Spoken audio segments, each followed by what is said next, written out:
नमस्कार। आज की एस्ट्रोलॉजी के चैनल पे आपका स्वागत है। तो आज हम जानेंगे कुंडली में भाव को क्रमानुसार कहाँ से देखते हैं एवं कितने भाव होते हैं। हम जब भी किसी की कुंडली में चार्ट देखते हैं दोस्तों, तो हम ये पता करना चाहते हैं कि कौन सा भाव है। अगर आप बेसिक से शुरू कर रहे हो तो नहीं पता होता है बहुत लोगों को, तो हम ये बताएंगे कि आज जो है पहले तो इसमें 12 भाव होते हैं।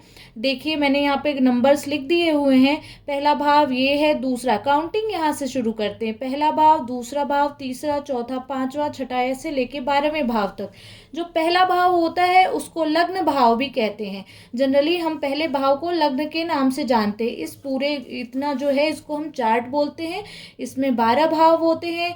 यहाँ से काउंटिंग शुरू करते हैं और पहले भाव को लग्न बोलते हैं। अब हमने ये जाना कि कैसे क्रम वाइज काउंट करते हैं चार्ट को। अब हम ये जानेंगे कौन सा भाव किस चीज़ के लिए होता है, कि ग्रहों का प्रभाव, जैसे ग्रह रहते हैं उस प्रकार से उस काम पे, उस कर्म पे, उस भाव पे प्रभाव पड़ता है। तो अब हमने ये काउंटिंग सीख ली दोस्तों। अब हम ये जानेंगे कि कौन सा भाव किस चीज़ का होता है।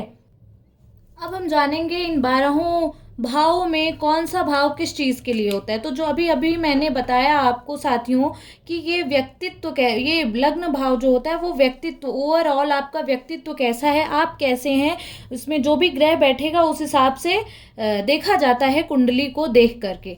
तो ये जो भाव होता है वो व्यक्तित्व का भाव होता है। दूसरा भाव जो होता है कुटुंब का और धन का भी भाव कहा जाता है। तीसरा भाव परिश्रम का भाव होता है, जैसा कि मैंने इसमें सब कुछ मेंशन कर दिया है। जो चौथे नंबर का भाव होता है मान सम्मान के लिए कहा जाता है। पांचवा नंबर संतान के लिए होता है। छठा नंबर दुर्घटना, रोग, कोर्ट कचहरी, कई चीज़ों के लिए होता है। वो ऐसे हम नहीं बता सकते हैं जब तक हर किसी की कुंडली अलग होती है। हर कुंडलियों में अलग प्रकार के हर भाव में ग्रह बैठे होते हैं। तो ये जो है दुर्घटना, रोग, कोर्ट कचहरी, इन सब चीज़ों के लिए छठा भाव होता है दोस्तों। सातवां भाव विवाह का होता है। आठवां मृत्यु का। भाग्य भाव नवम भाव को कहते हैं। कर्म भाव होता है दशम भाव एवं आय भाव होता है 11वां भाव।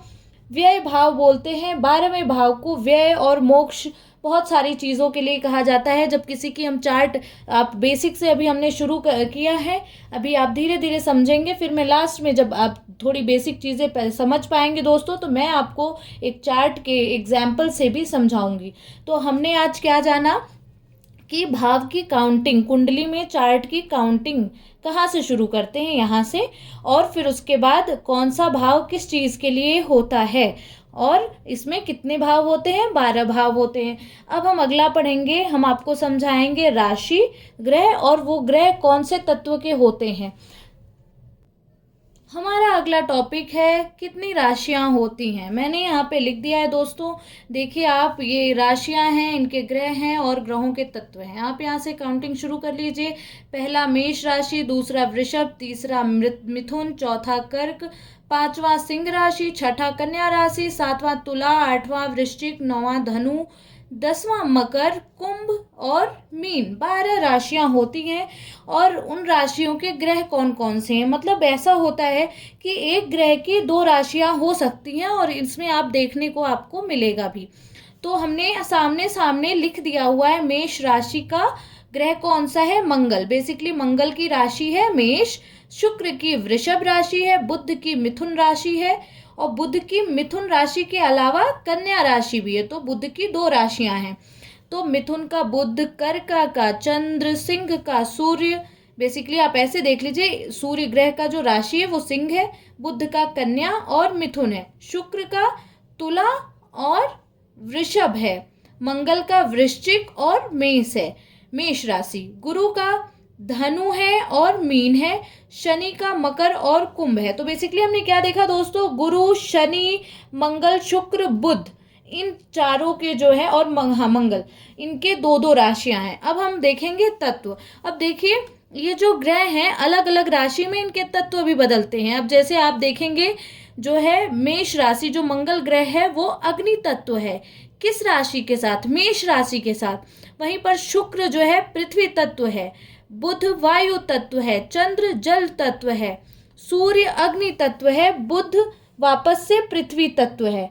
ठीक है दोस्तों, जबकि हमने यहाँ पे क्या पढ़ा कि बुध जो है वायु तत्व है, किसके, मिथुन राशि के साथ वो वायु तत्व हो जाता है और कन्या राशि के साथ पृथ्वी तत्व हो जाता है। शुक्र वायु तत्व है, कैसे, अभी हमने शुक्र पढ़ा था पृथ्वी तत्व, तो शुक्र जो है वृषभ के साथ पृथ्वी तत्व हो जाता है और तुला राशि के साथ वायु तत्व हो जाता है। मंगल अब यहाँ पे जल तत्व हो गया, देख रहे हैं, वृश्चिक राशि के साथ जल तत्व हो गया, मेष राशि के साथ अग्नि तत्व हो गया।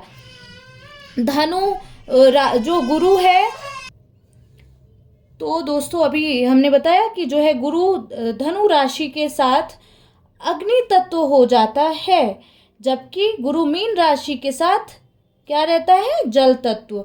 अब यहीं पर शनि मकर राशि के साथ पृथ्वी तत्व है और शनि कुंभ राशि के साथ वायु तत्व है। तो मैंने ये राशि ग्रह और तत्व साथ में इसलिए लिखा क्योंकि मैं आपको बता सकूं कि जिन जिन ग्रहों की 2 राशियां हैं, वो जो ग्रह हैं वो उन अलग अलग राशियों के साथ उनका तत्व भी बदल जाता है। यदि मंगल मेष के साथ अग्नि तत्व है तो वहीं पर मंगल वृश्चिक राशि के साथ क्या हो जाता है दोस्तों, जल तत्व। तो इस ग्रहों का राशि के साथ बहुत प्रभाव पड़ता है। तो आज के लिए इतना ही, आज की जो बेसिक लेक्चर है, यदि आपको पसंद आए तो आप मुझे ज़रूर लाइक करें, सब्सक्राइब करें। अगर कोई त्रुटि रह गई हो तो क्षमा करें। अगर आपको कोई और क्वेश्चन है तो आप मुझे कमेंट बॉक्स में जाके क्वेश्चन पूछें, मैं उसका प्रश्न का उत्तर ज़रूर दूंगी और मैं कोशिश करूंगी कि मैं आपको और अच्छे से जो भी टॉपिक्स हो कमेंट बॉक्स में आएंगे मैं उसे समझाऊं। धन्यवाद, शुभ रात्रि।